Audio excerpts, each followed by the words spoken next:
पाकिस्तान में बिहारी शब्द आजकल ट्रेंड कर रहा है। $1 बिलियन ही हुआ ना, खवातीन को दिया एम्प्लॉयमेंट प्रोग्राम के तहत। आज तक हम अपनी नाक रगड़ते हुए दिखाई देते हैं। भारत के आगे बार बार कहा जाता है कि हमारे साथ ट्रेड शुरू कर दीजिए। कोई डायलॉग, कोई अच्छी मुस्बत बात हो सकती है। जब तक मोदी है जैस्मिन, कुछ नहीं होने वाला है। अंधेरा मेरे ख्याल में इससे ज्यादा पीक पर नहीं जा सकता था। पाकिस्तानी कौम की सारी उम्मीद छीन ली गई है। एक कहते हैं एक बर्फ का पहाड़ बना रहेगा, क्या दोनों के बीच कोई ताल्लुकात नहीं होंगे, क्या ट्रेड नहीं स्टार्ट होगी। वुमेन वोटर जो है इंडिया के अंदर वो एक बड़ा नंबर है। अगर ये बिहार हार जाते तो ही वाज गॉन, वो खत्म हो जाना था। ये इतना बड़ा फर्क है इंडिया में और पाकिस्तान में कि शायद हमें पता नहीं पहुंचते पहुंचते हम पहुंच भी पाते हैं कि नहीं पहुंच पाते, क्योंकि जो सूरत हाल है वो तो इसके बिल्कुल ऑपोजिट हमारे यहाँ लग रही है। लेकिन एक चीज जो है ना वो मुझे समझ आ रही है कि मोदी साहब की जो पॉपुलैरिटी है और मोदी साहब को जो थोड़ा बहुत नेशनल इलेक्शन में झटका लगा था, दैट झटका is over, he is into the game. जय हिंद दोस्तों, मेरे चैनल मोदी देश में आपका स्वागत है। दोस्तों इस वीडियो को लाइक शेयर और मेरे चैनल को सब्सक्राइब करना मत भूलिएगा। तो दोस्तों पाकिस्तानी मीडिया बिहार में जो एनडीए की जीत हुई है और बीजेपी जीत गई है उसके बारे में बातचीत करें और इस पर रोना धोना करें। पाकिस्तानी मीडिया को पता है ये कैसे कह रहा था कि दिल्ली में जो आतंकी हमला हुआ है वो बिहार इलेक्शन की वजह से हुआ है, और अब जो बीजेपी जीती है तो उन्होंने वही जो उनका नैरेटिव है कि ये जो आतंकी हमले भारत ने या मोदी सरकार ने किए हैं ये बिहार इलेक्शन के लिए किया है, वो इसी को इस्तेमाल कर है अपनी जो नैरेटिव है उसे आगे बढ़ाने के लिए।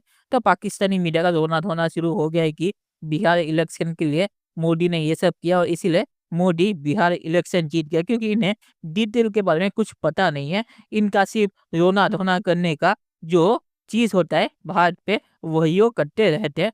तो पाकिस्तानी मीडिया इस पर रोना धोना कर रहा है कि बीजेपी कैसे बिहार इलेक्शन जीत गई है और उनका जो नैरेटिव है वो। तो दोस्तों ये वीडियो बहुत ही मजेदार है, जैसे आप पूरा जरूर देखिएगा। तो चलिए इंतजार न करके वीडियो देखते हैं। वहां पर अगर कोई शख्स इलेक्शन लड़ सकता है या लड़ रहा है और जनता चाहती है, अवाम चाहती है कि इनको हम वोट करें, वोट देकर वो इलेक्ट होके वो पार्लियामेंट में पहुंच जाता है या पहुंच जाती है। वजह क्या है? वजह यह है कि वहां पे ये सिस्टम नहीं है कि जिसे कहते हैं कि बैलेट बॉक्सेस को जाली वोटों से भरकर फॉर्म 45 में कुछ है, फॉर्म 47 में कुछ है, और फिर इलेक्ट होके वो कहते हैं जी हम तो पार्लियामेंटेरियन बन गए, हमने तो हुकूमत बना ली। ये वाला सिस्टम वहां पे नहीं, और ये वो बहुत बड़ा डिफरेंस है। यहां तो वो चीजें की जाती हैं कि जहां पे इलीगल को लीगलाइज किया जाए। बिहार के अंदर तकरीबन 11 करोड़ जनता रहती है। 11 करोड़, पाकिस्तान की तकरीबन आधी जो पॉपुलेशन है उसके बराबर सिर्फ बिहार रियासत में रहते हैं। अब आप सोचें कि हम भी यही सुन रहे थे कि जी हो सकता है कि नरेंद्र मोदी साहब जीत तो जाए लेकिन काफी टफ कंपटीशन होगा। मोदी साहब का जो अलायंस है वो तकरीबन 48.5% फीमेल वोट लेता है, ठीक है जी। 10% पूरे के पूरे अपोजिशन ब्लॉक से ज़्यादा। लेकिन मोदी साहब का जो ये रिजल्ट है कि जी आपने बिहार इलेक्शन के अंदर सितंबर में जो 75 अरब रुपए ट्रांसफ़र किए, वो that was something big thing. वो एक बड़ी चीज़ जो है उससे बहुत सारा पासा पलटा है। लेकिन एक तो ये है कि उनका जो वोट बैंक है वो बड़ा है। जो लोग बातें कर रहे थे कि जी वोट बैंक नहीं है और बड़े सारे प्रॉब्लम्स हैं नरेंद्र मोदी साहब की हुकूमत को, जिसकी वजह से शायद लोग वोट ना करें। कहते हैं कि इंफ्रास्ट्रक्चर बहुत खराब था जिसको बेहतर किया गया। इलेक्ट्रिसिटी जो रूरल इलाके थे वहां पर नहीं थी, शायद वो दी गई और मजीद भी उसकी जरूरत है वो दे रहे हैं। अब क्या चीज है? चीज ये है कि उनको पता है कि भाई ये जो हमारे इस वक्त के प्राइम मिनिस्टर है बीजेपी पार्टी से हैं और तीसरी दफा वो इलेक्ट होके प्राइम मिनिस्टर बने।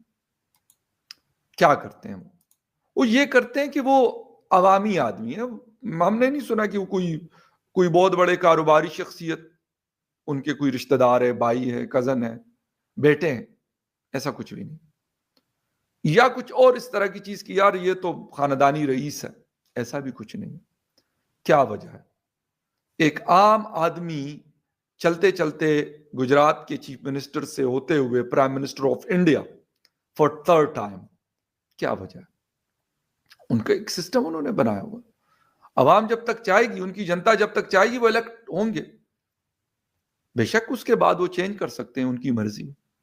लेकिन जो लोग वोट करते हैं, उन्हीं वोट से वो लोग पार्लियामेंट में पहुंचते, ना कि हमारे यहां जो 2024 का इलेक्शन हुआ कंट्रोवर्शियल तरीन, उसके हवाले से इन्हें जो यूरोपीय यूनियन और इस तरह के जो दूसरे लोग हैं, उनकी रिपोर्ट्स क्या आई कि एक पार्टी को आपने बांध के रखा हुआ और दूसरों को कहा चलो जी तुसी मैदान तुम्हारे लिए खाली। वहां पे भी मसले मसाइल और तरह के होंगे, मैं ये नहीं कहता कि वहां पे नहीं हो, लेकिन ये वाली इस चीजों का एक सिस्टम में कि नहीं जी राहुल गांधी की पार्टी कांग्रेस के हैं, वो तो अपोजिशन में है, तो उनको जेल में डाल दो, या उनके लोगों को या किसी और पार्टी को जेल में डाल दो। पॉलिटिकल विक्टिमाइजेशन हमारी तरह वहां नहीं है। एक चीज और है कि वहां पर एस्टैब्लिशमेंट यानी मिलिट्री एस्टैब्लिशमेंट का जोर भी नहीं। वहां पे जो पॉलिटिकल लोग हैं, पॉलिटिकल पार्टीज हैं, वो किसी भी स्टेट्स की हो, उन्हीं की पावर होती है। चलिए दोस्तों, इस वीडियो बात करें तो पाकिस्तान जो नौटंकी करता है कि भारत में अगर कोई भी हमला हो तो चुनाव की वजह से होता है, पाकिस्तान को समझ भी नहीं है, क्योंकि पाकिस्तान को पता है कि चुनाव नाम की कोई चीज़ होती नहीं है। जीएचक्यू या पिंडी से एक नंबर आता है कि इस पार्टी को इतने सीट दे दो या इस पार्टी को इतने सीट दे दो, और वही होता है। तो पाकिस्तान को पता नहीं कि चुनाव कैसे होता है, या भारत में जैसे हर साल चुनाव होता है वैसा पाकिस्तान में होता नहीं है। पाकिस्तान में जैसे मैंने कहा, जीएचक्यू से एक नंबर आता है और वही सीट सब पार्टीज को मिल जाती है। तो इसीलिए पाकिस्तान पे दोष देना भी यहाँ पे गलत है, क्योंकि पाकिस्तान समझ नहीं है कि डेमोक्रेसी क्या होती है या डेमोक्रेसी में चुनाव कैसे होते हैं।